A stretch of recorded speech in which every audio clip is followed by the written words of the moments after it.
Edie at the Forever Hounds Trust Shoppets. We thought you might like to know a bit more about what we get up to in the office, and what those humans do too, of course.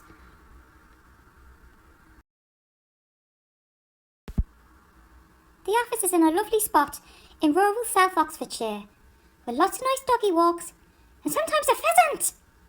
Here's our human Kim, who helps us with the shop.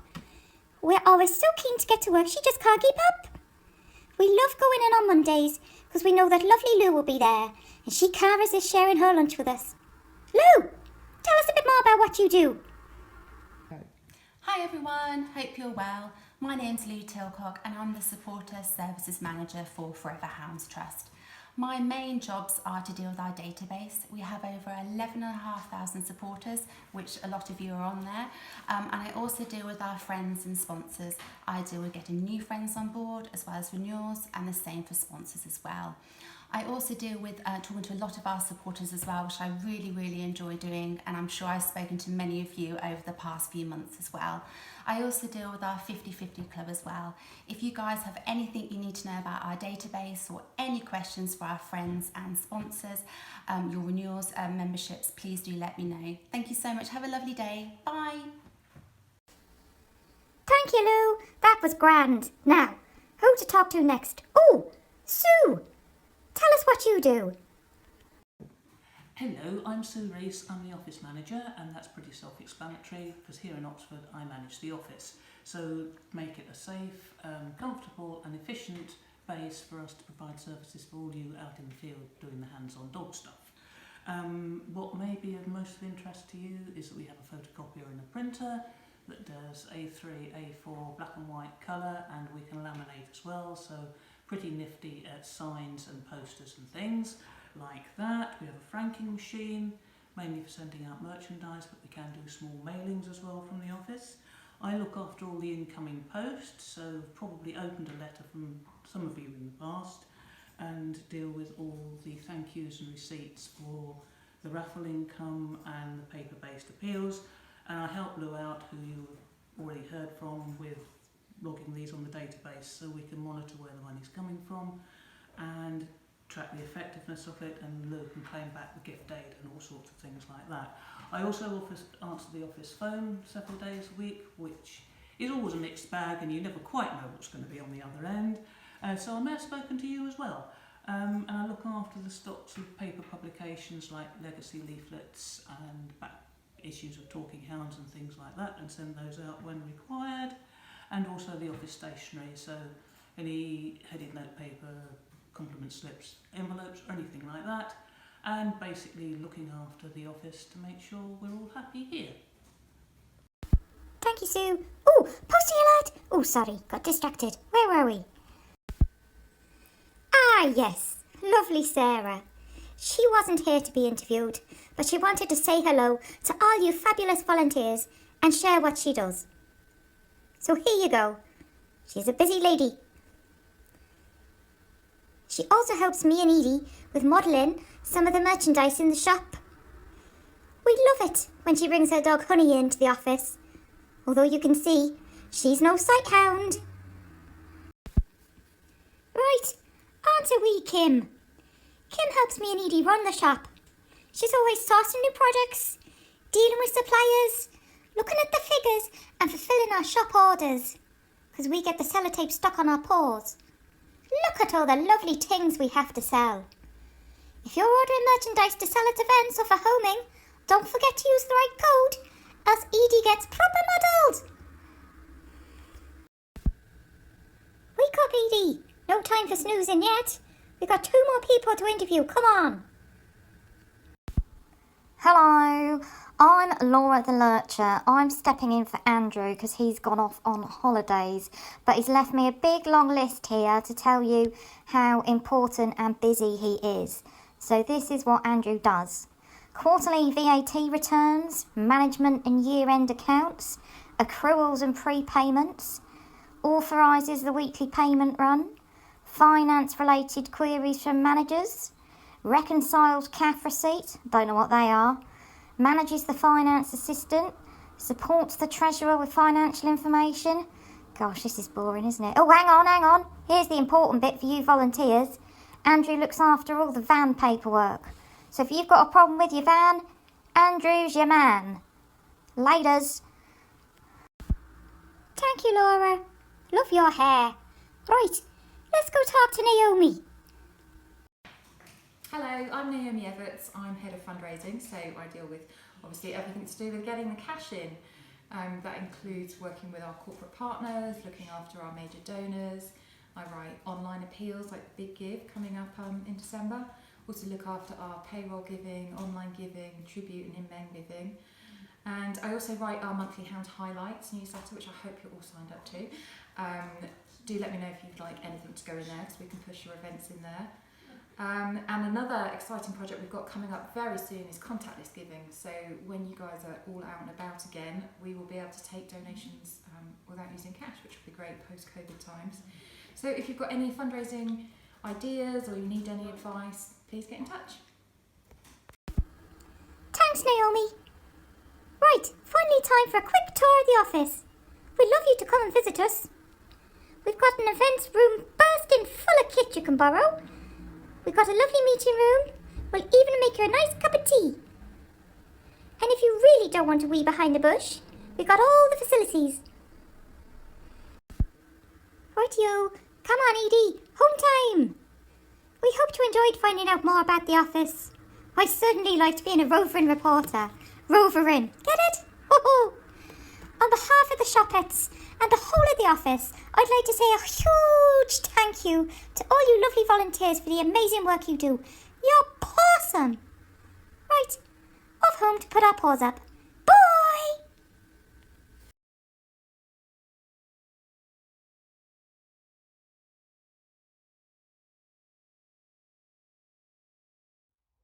Hello everyone, my name's Chloe Timberlake. I am a behaviourist and trainer. I have a diploma in canine behaviour and training with COPE, and I am a post-homing support advisor for Forever Hounds Trust.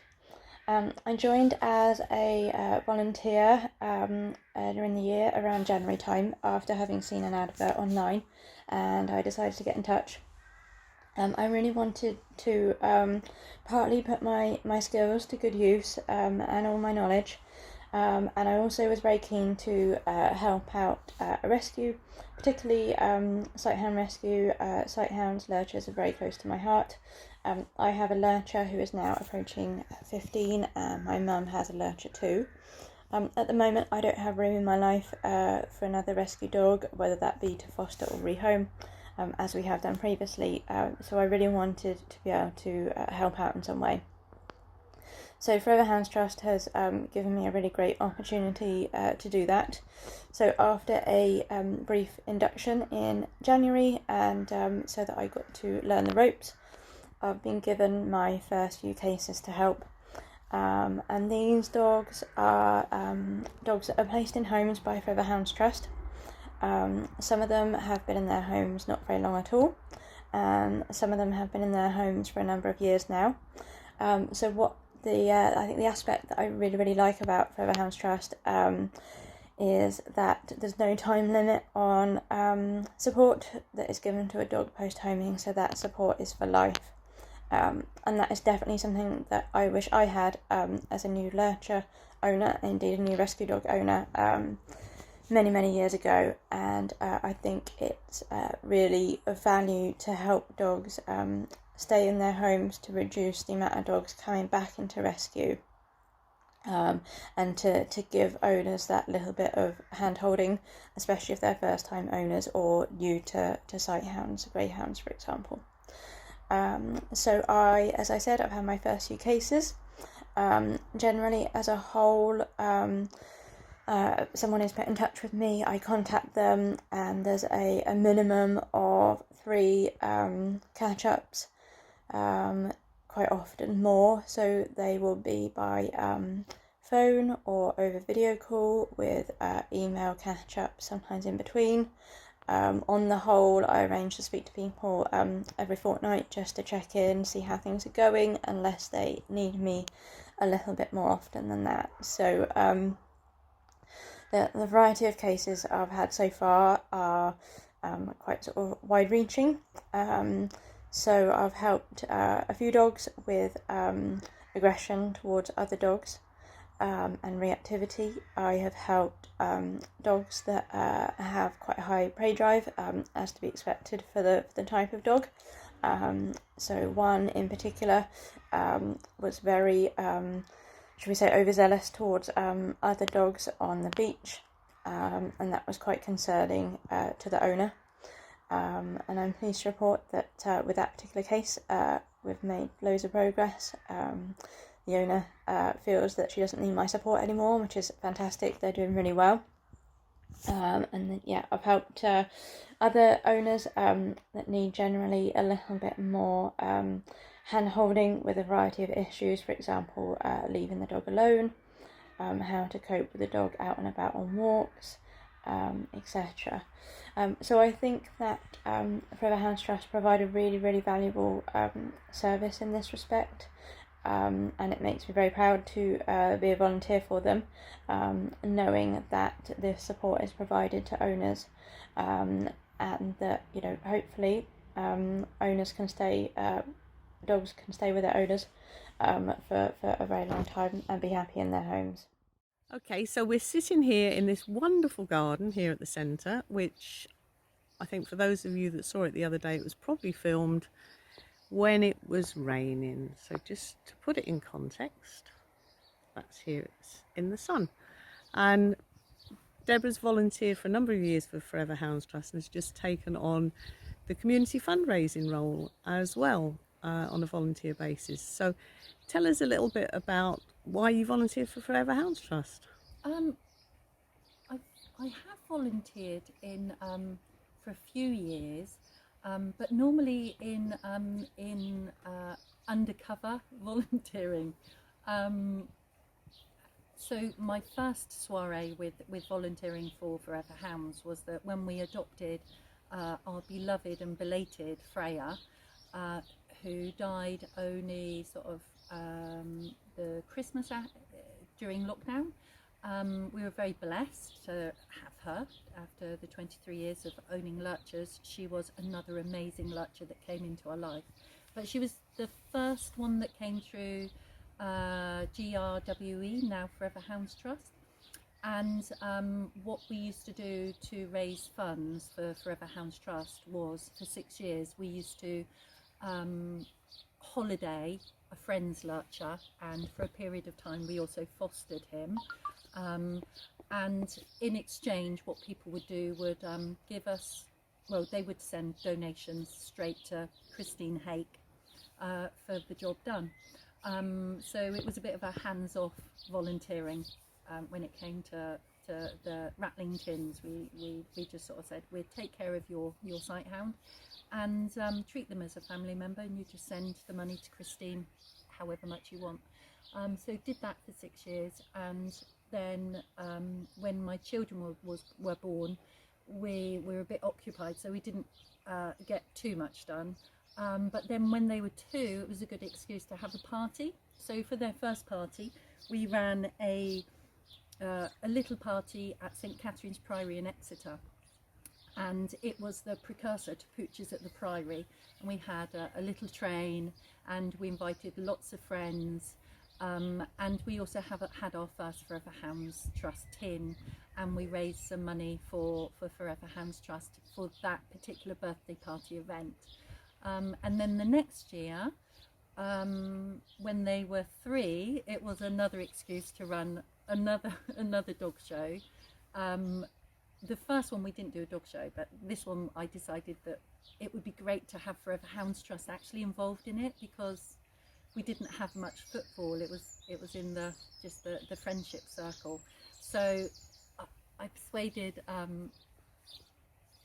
Andrew Kirchin and co to come to Forever St Catherine's Priory, and we sort of like showcased the St Catherine's, and then with the agreement, just sort of I contacted all of the people that I wanted to be at a family dog show, and that's pretty much how Pooches sort of came about, which was very exciting, and my children loved it. So it was a very special third birthday for them. And then during lockdown, just really sort of responded to need and made dog coats, dog bedding for the hounds that are in the new rescue centre. So once they found out the new rescue centre was opening, I was beside myself. We were due to move. Fortunately, we didn't move. So I'm very happy because now I can volunteer at the centre. And I hear you've got a new project underway, so what's your new project that you are, because you can't work Wednesdays, what's your new project? Oh, well, yeah, I've got a couple of projects, but the one specifically to Forever Hounds Trust is that Karen needed some garden furniture. So I've started a woodworking course to learn how to make garden furniture out of pallets. If they're shockingly bad, then I might try and buy some real wood, or not real wood, but I might try and buy some proper wood and see if I can make some garden chairs out of, you know, some decent wood. But at the moment, I've been dismantling pallets and going to learn how to make a chair. Wonderful.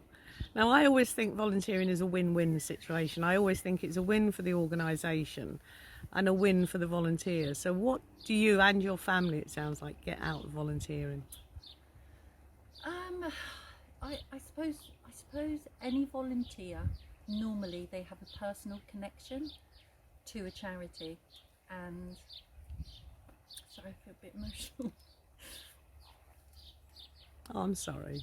Let me turn it off for a minute. I've been brought up with dogs all my life, and I have an absolute passion for the relationship and what they bring to our life.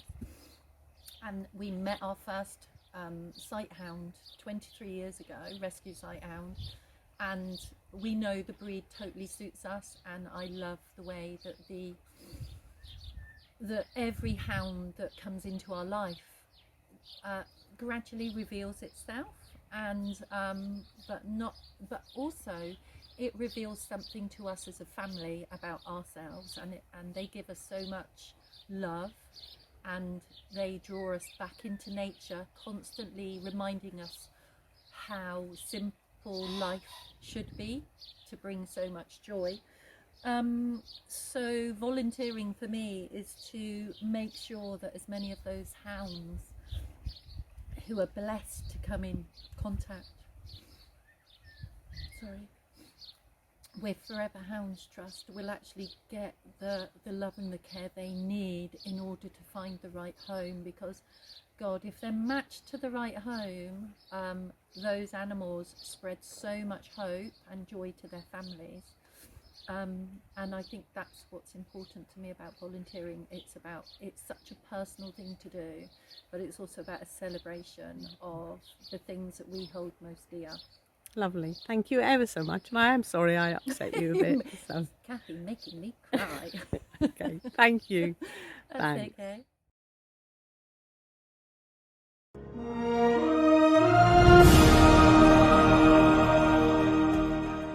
I'm Tracy, and I'm a social media volunteer at Forever Hounds Trust, but social media is not all that I do. I'll do transport runs, I will also take photographs of the dogs, and basically anything else that I'm asked to do, I'll give it a go. When I found out she was a finalist, it was several weeks ago, and we'd just been working together. I was absolutely delighted, so I phoned her when she got home and told her to sit down. I was shocked. I was honoured to be nominated. To find out that I'd actually become a finalist was just mind-blowing. She couldn't believe it, but I think it's part and parcel of the fact that Tracy gives her commitment and is a valuable member of our team. To win this award would just be the icing on the cake, and for Forever Hounds Trust it would give them much needed publicity and hopefully raise awareness of the plight of these dogs in need. She represents our values, the way we work, our commitment, and also ensuring that we make sure every dog goes to a good home.